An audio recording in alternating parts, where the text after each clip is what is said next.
예, 여러분 안녕하세요. 영마쌤 장우상입니다. 자, 오늘은 공부가 하고 싶은 당신에게 제2부에 있는 제5장 사소한 재미로 시작해 판을 키운다. 이것에 대해서 설명을 드리도록 하겠습니다. 제가 영문학 박사과정 시절에 저보다 공부를 더 좋아하는 친구가 있었습니다.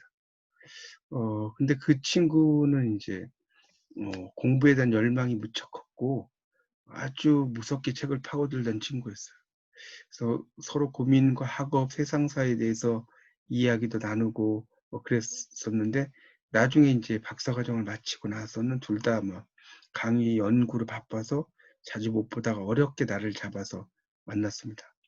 근데 오랜만에 해포를 풀고 술자리가 무르익으면서 이 공부 이야기가 나왔는데 친구는 여전히 서양 고전을 중심으로 어떤 영문학을 깊이 파고 있었고 저는 이제 박사과정을 마치고 방송대에서 여러 개의 학과를 다니고 있었습니다. 그래서 그 친구가 저에게 옆으로 개걸음치는 공부는 바람직하지 않다.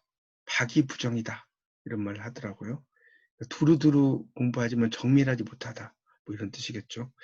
그래서 이제 그때 제가 그 친구와 제가 학문의 관점이 좀 다르다라는 것을 좀 알게 되었습니다. 제 책에 이제 박이부정에 대한 이야기는 쭉 써놨습니다. 그래서 이제 근데 공부라고 하는 것은 꼭 뭐 어떤 게 정답이 있다라고만 할 수는 없는 것 같습니다. 한 분야를 깊이 있게 공부할 수 있고요.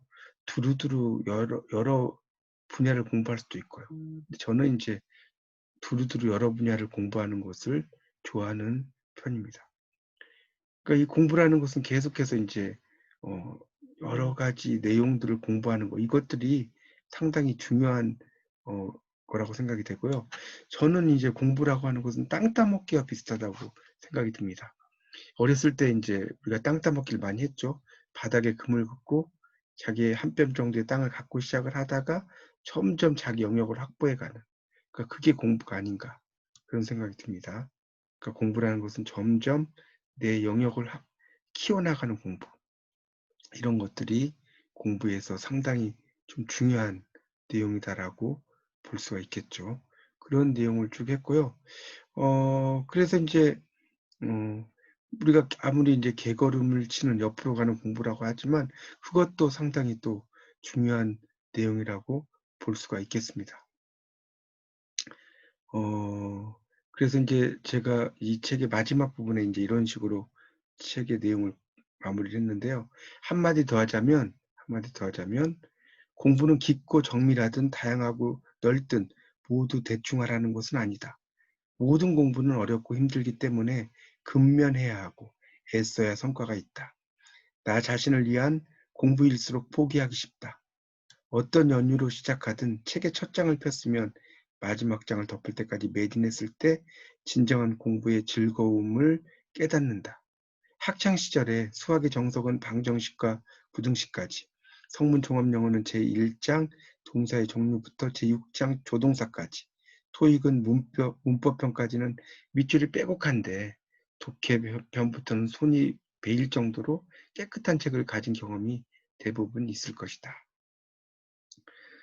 그래서 얼마 전 선종하신 차동엽 신부님은 그의 책 무지개 원리에서 이런 말씀하셨어요. 캘리포니아 황금강 시대의 예를 들었는데 한 남자가 전 재산을 들어 광산을 개발했지만 아무리 파도 노다지를 발견하지 못했습니다. 그래서 낙심한 끝에 땅을 잘못 골랐다고 판단하고 광산을 아주 헐값에 팔았습니다. 광산의 새 주인은 그가 두고 간 곡괭이와 랜턴이 있는 자리에서 다시 땅을 파기 시작했는데 놀랍게도 얼마 안 되어 금맥이 발견되었습니다. 겨우 15cm 더 팠을 뿐인데요. 그래서 모든 공부는 책의 뒷장을 덮었을 때 비로소 결실을 얻을 수 있습니다. 비록 가볍게 사소하게 시작했더라도 모든 책과 공부는 끝까지 했을 때 의미가 있습니다. 깊이와 넓이 이전에 공부는 끝이 중요합니다.